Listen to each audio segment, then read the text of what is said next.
Hello, viewers. Welcome to another edition of Health Forward. Today, we have another very special guest with us, Mr. Joy Chakraborty, Chief Operating Officer at P D Hinduja Hospital, one of the most reputed institutions in the country. If I have to sum up something about Joy of what I have known him and seen him in the last decade, I think he's all about simplicity, intelligence, sharp mind, and a man of clear action. Welcome, Joy, and thank you for being with us here today, taking out your time and agreeing to share your experiences with us and your journey with our viewers. Thank you, Gaurav. It was lovely to get the invite and pleasure to be part of this discussion today. And the way you have introduced me, I'll try to do some justice during our interaction to see that viewers, they also consider the same at the end of hearing me. You don't have to make any extra effort. You just have to be yourself, and I'm sure people will know who don't know you. So, Joy, starting with first, I think what is very important for all of us to learn from you is how did your journey in healthcare began, and what actually drew you into healthcare field? What was your biggest attraction to get into healthcare? See, let me tell you, Gaurav, and I'll be very frank and honest. After 12th, I wanted to be a doctor.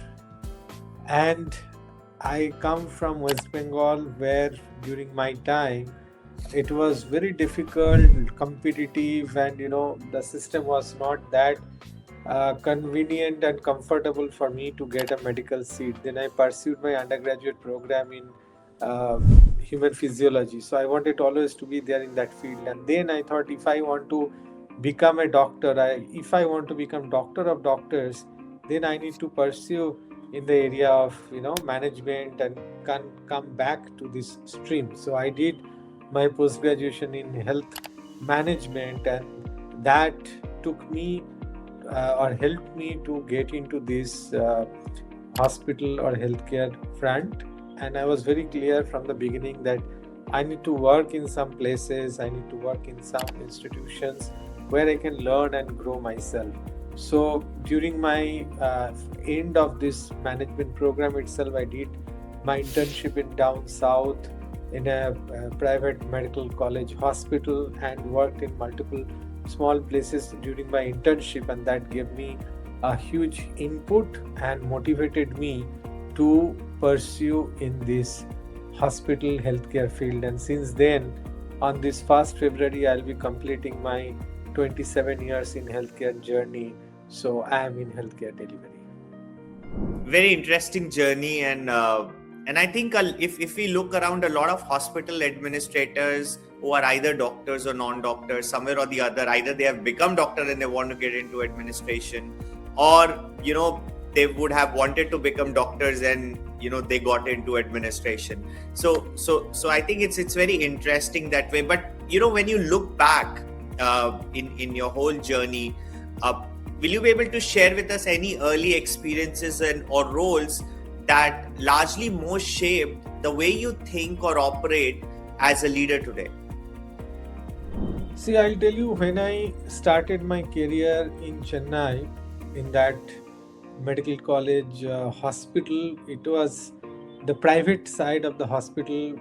And when I joined, it was like a 250, 300 beds. And when I left, it became 800 bedded hospital. So the private part of the hospital I'm talking about, not the free hospital which was catering the medical college students. So I got my first posting as a trainee in operation theatre, and probably I was fortunate enough to get that posting, which gave me a completely different perspective. Many a time I see today, when somebody joins in hospital with my kind of background, they work in the non-clinical area, they work in the back office, they try to learn things. But during that period in my operation theatre and followed by ICU, in these two stints gave me a huge exposure to this clinical field of the hospital administration, healthcare management. And during that, I interacted with some of the stalwarts in clinical fields. I happened to see some of the best clinical works, what can happen including the heart transplantation. I happen to see some of the complex operation model. When I say complex, I mean involvement of multiple professionals and working for the same cause, whether it is nurse, whether it is anesthetist, whether it is surgeon, and even surgeons from different super specialties and specialties. They were coming, how they are forming a team, how they are delivering for the cause of the patient, and how they are trying to give back life for them. Those are some of the things what gave me a very early kind of exposure. And then I realized that if we need to work and succeed in this field, especially in the healthcare, we have to work like a team. Everyone is equally responsible for the care delivery. Someone is maybe spending more time with the patients, but ultimately accountability, ultimately the kind of responsibility lies with each one is very important. We need to respect each other, and then only we can grow in this field. So these are some of the inputs what gave me, and Operation Theatre gave me another very I should say learning, that is how do you manage your when you have this kind of scenario, how do you manage your critical resources in a complex environment. So that was another major learning for me. I think very well said. And if I have to kind of look around us, what's generally told is that anesthetists make good hospital CEOs largely. But then I think you rightly said that Operation Theatre, starting with that, I think you were lucky enough to get that kind of an opportunity, because as you said that it helps you because it deals with every facet of patient process, from booking a slot to dealing with doctors to dealing with highly trained staff, managing resources, critical resources, managing equipment. So I think it's, and at the end, managing some good news and the bad news. So I think largely it serves as a mini hospital within itself. So if you have an experience of that, it said that you have experience of the whole hospital. So incidentally, you touched upon one of the very critical part, that some of the best administrators are anesthetists. So my first boss happened to be the head of anesthesia, and who happened to be the medical director of the hospital also. Okay. So I have worked very closely with medical director and who was an anesthetist. So that was also a very good input what I got. Yeah, thank you. You have been into operations for so many years now. If operations came with a stress meter, which department do you think would break the device first, based on really the high amount of stress, and why do you think so? See, let me put it like this. You need to love and you need to enjoy what you do. So there will be challenges, but if you take that as a stress, then probably you will not be able to perform. So I don't take something as a stress, that it is giving me stress or it is giving me nightmare. But some of the departments where, especially, I'll not say it is going to be common for many hospitals, but for my current role where I am in Hinduja Hospital, one of the challenging department, I'll tell you, the from where I get every day a lot of challenges is like my admission department. The reason is the hospital operates on a very high occupancy, and a lot of people, they look for bed. People, they reach out to us when they don't get a bed at the time they need, and sometimes I feel bad that they are looking at us for some help, but whether you are able to do the justice for that. So when that kind of balance and needs to be maintained, we face some challenges. For any administrator, I think it is a good challenge to have, that they are overflown with patients and they have so much of things, and being a private hospital. But I enjoy that, but at the same time it takes your time. So if you say that the department gives stress, I'll say this is one of the departments what does. And secondly, in some situation when the patient interactive departments, whether it is OPD, whether it is inpatients, Wherever there are situations where patients are demanding or patients' care are somehow compromised and situation comes up to manage the situation, deal the situation, that becomes another scenario. But I think if you have a well documented SOPs and processes in place, all this can be overcome. Yeah, I completely agree with you on this. And admissions definitely become one of the most challenging because you have a chocker block in emergency, you have patients who are being discharged. So it's like multiple things happening while there is a priority that these patients need to be admitted in the hospital. And nobody can understand the stress more than the healthcare professionals by themselves, because I think we saw the actual real time stress when during the pandemic COVID happened, and beds were like a scarce commodity, and was really to be looked at. Uh, so Hinduja largely hospital is known for its operational discipline, and I'm sure you have played a major role in that. In your view, what's the single most important operational shift that you feel hospitals must make today to stay resilient and high performing? So I have multiple things to say. I'm going to mention some of those. May not be in order of priority or preference. The first thing I'll tell you, there should be team in operations who are able to do multitasking. They should not be cocooned in one department, one function, and familiar to manage things only in one area. So when you have a multidisciplinary team, not disciplinary, multitasking team, and that is working for you, you will be at little ease. The second thing is where you have people who are properly trained and equipped to manage things. Sometimes we come across people who manage a function, who manage certain things, but they may not be the best to do the things. So you need to equip them. Sometimes we don't like, or we fire people without knowing that we have not equipped them properly. So that is the thing what I think where there are a lot of things can take place. As on today's environment, I'll tell you, the operation should be ready. Operations department should imbibe new technologies. Now everybody is talking about AI and all. I'll say it is not only AI. There are multiple other things which needs to be embraced by the operations to ensure that they are relevant and pertinent in today's world.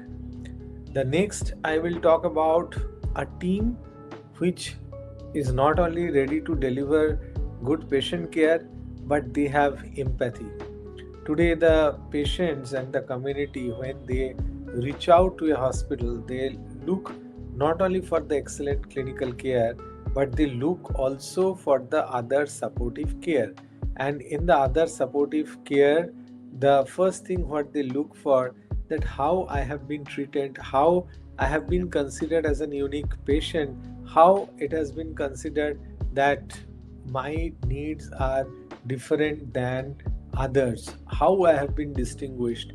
So when all these are included in your care, that becomes good. So in absence of all these, the operations may get affected and operations may not be appreciated by the patients and their relatives. I completely agree with you, and I think you have very nicely put forward all the key points.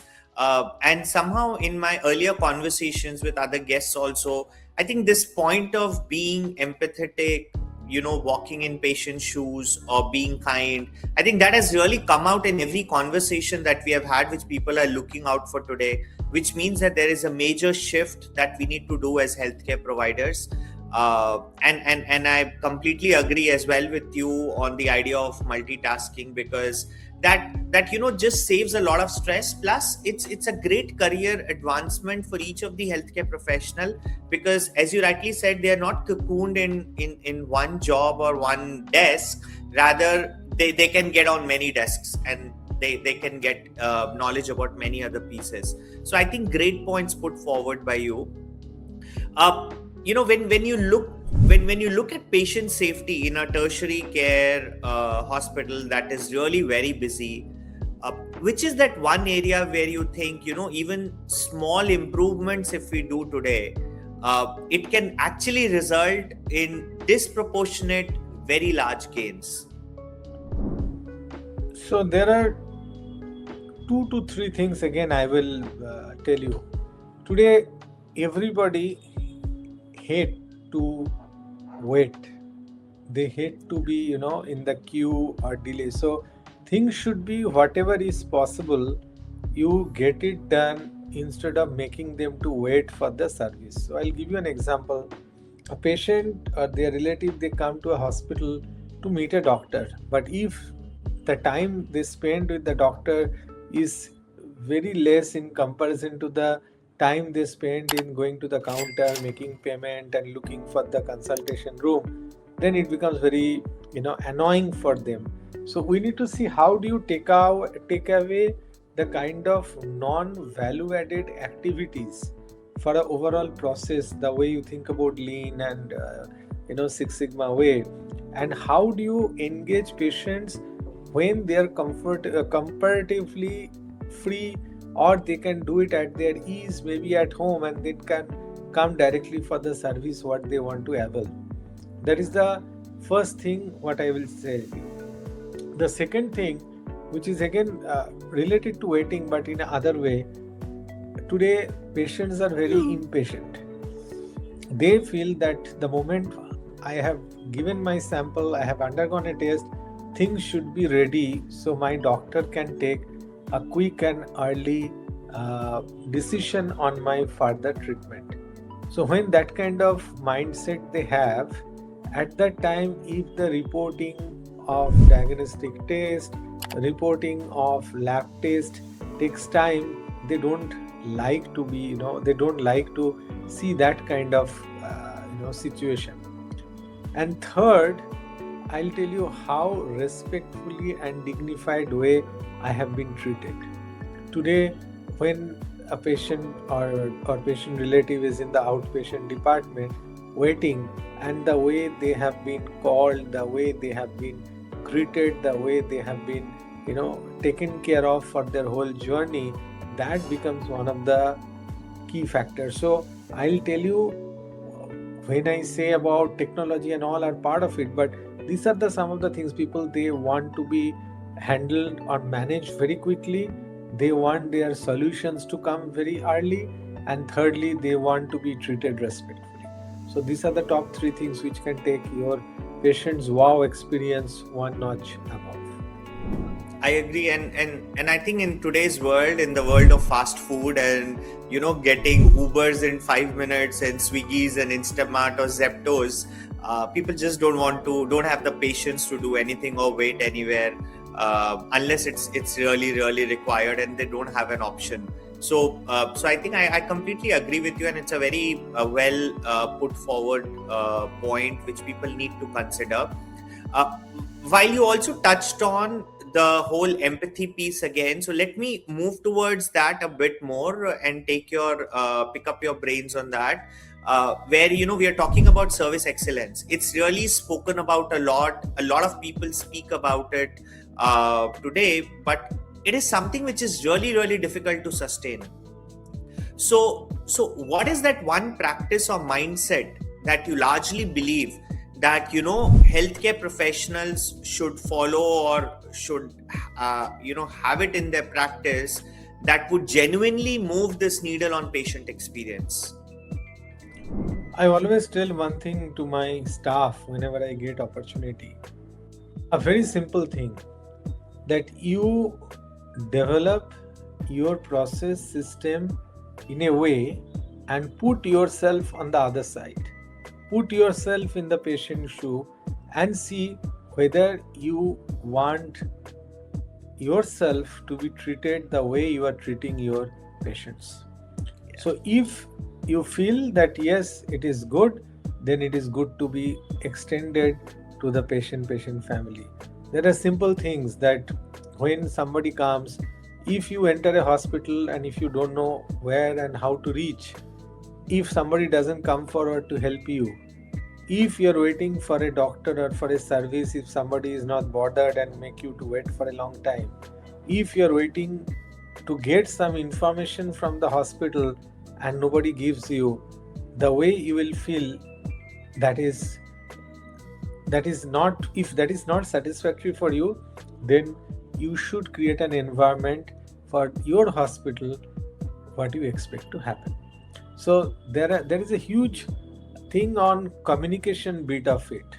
So there is a huge training what needs to be undertaken to ensure that communication is the key, especially for this healthcare service delivery.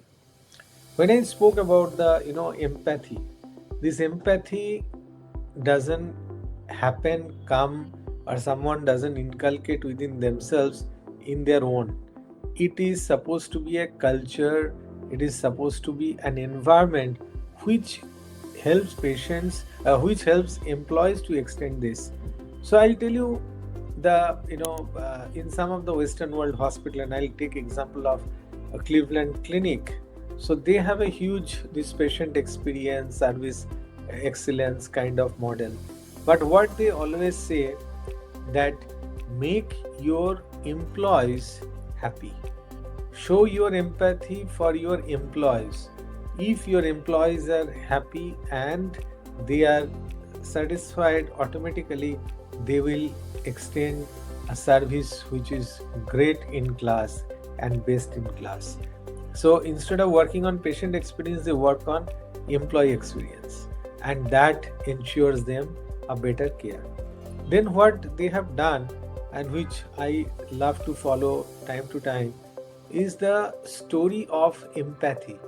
In the history or in the recent past, in the hospital, the kind of feedback, the kind of patients stories are there where they have expressed their empathy, they have expressed the kind of service they have received.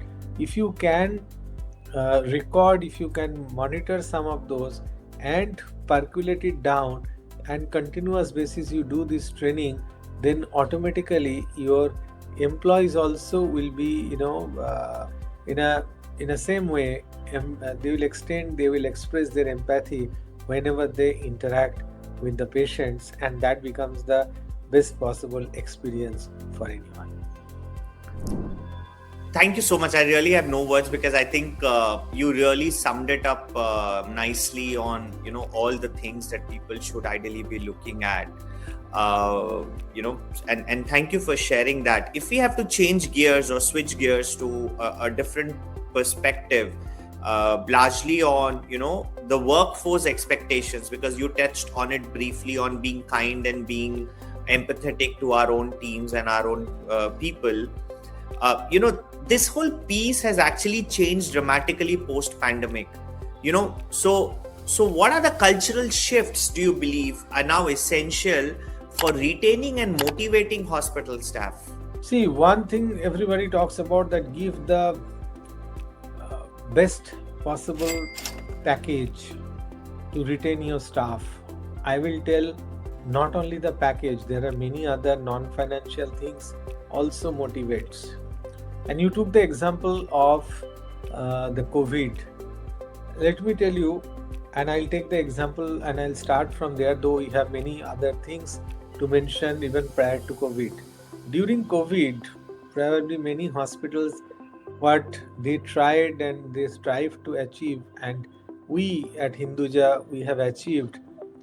Can you imagine that every day we used to run exclusive bus services for our staff, which used to go up to 50-55 kilometers away from the hospital and drop them and pick up them every day.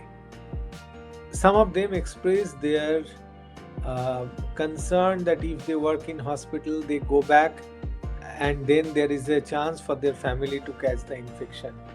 So what we have done, we have made their accommodation stay close to the hospital by renting out places, because we felt when they are ready to serve for the humanity, for the cause, we also need to give back.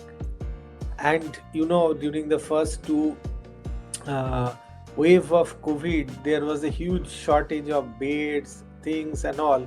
So we have ensured not only our hospital staff, if they get COVID, also for their family, their dependents and everybody, if it is not in our hospital, because in Mumbai the scenario was that hospitals were identified to treat certain types of patients. So for example, those who are critical, those who needs this kind of high-end support, they will be only admitted in Hinduja, rests are not. So we took that extra effort to ensure that they get a place in other facilities, so they don't remain and they are not under distress. So we have done some of these out of the turn and gone out of the way, which gave a huge confidence in their mind. Now coming back to some of the non-COVID thing.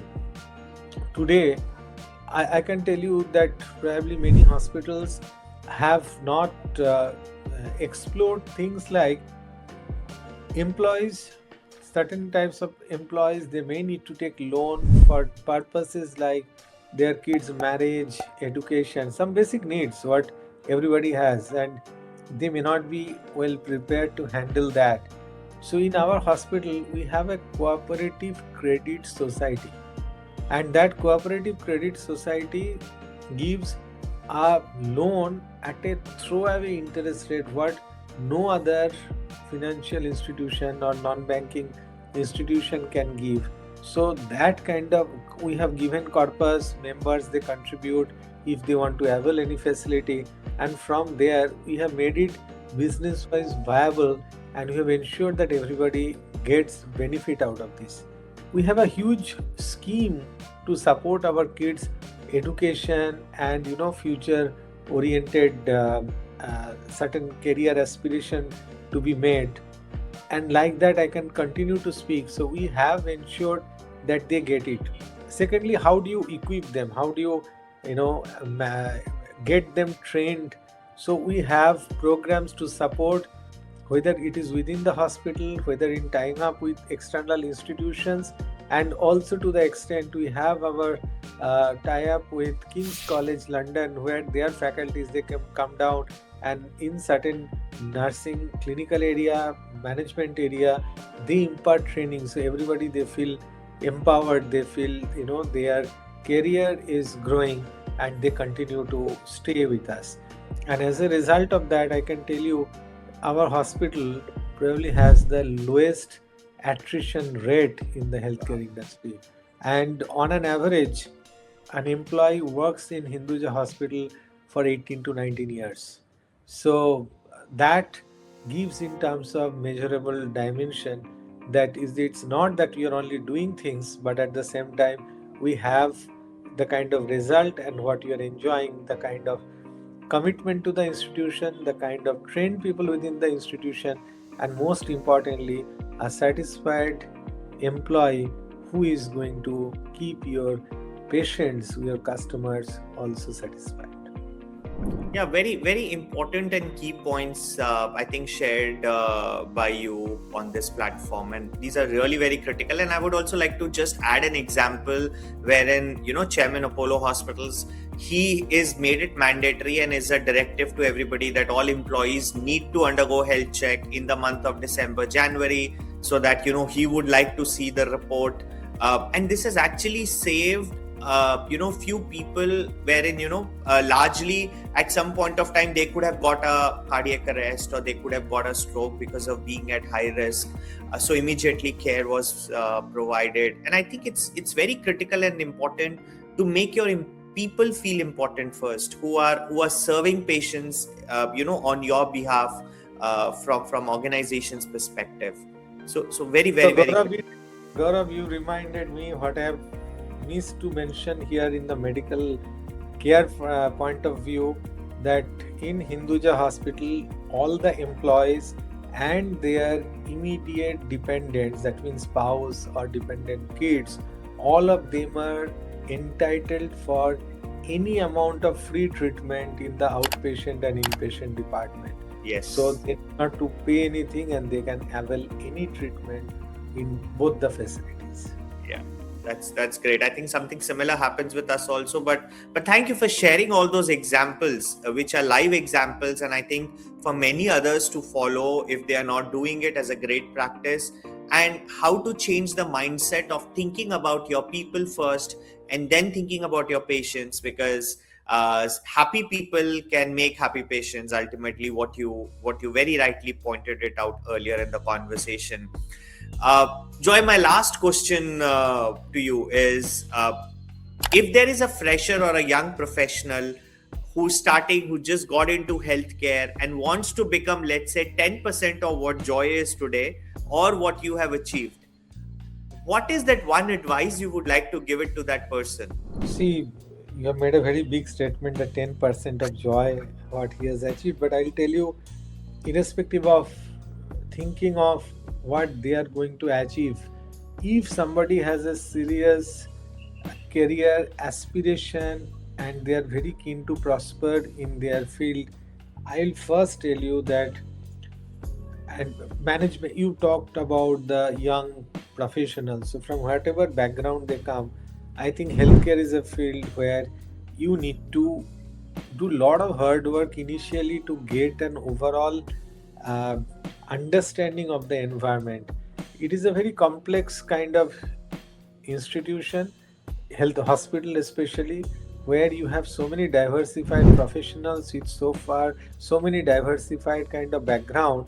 And if you really need to prosper in that, you need to understand each one of them. You need to know the nuances, what it means. You need to know every small bit of activities, what happens everywhere. Only then you will be well equipped to take the next level up, and then slowly you can go up and up and see the actions what are happening in the ground level. Otherwise it is very difficult to sit on the top, manage things without having the realistic experience and first hand experience. So thank you once again, and I think all the viewers would agree with the fact what I said at the beginning of this session is about your simplicity. So you did speak about healthcare, you spoke about your hospital, you spoke about your people, you spoke about your team, but I think a lot of credit goes to you also for all the contributions that you have made in your respective organizations where you have worked, as well as to the healthcare community, and that really speaks volumes about you. It was wonderful having you today. It was a great conversation. I really enjoyed talking to you and learning so many things about you on this different platform. But I would really appreciate your time that you spent with us today and shared your experiences and your journey. Thank you, Gaurav. It was lovely meeting you once again, and expressing some of my thoughts in this platform. And I'm sure we'll have several more other occasions to do so. Yes, thank you so much. Have a very good day. Thank you. Wish you the same.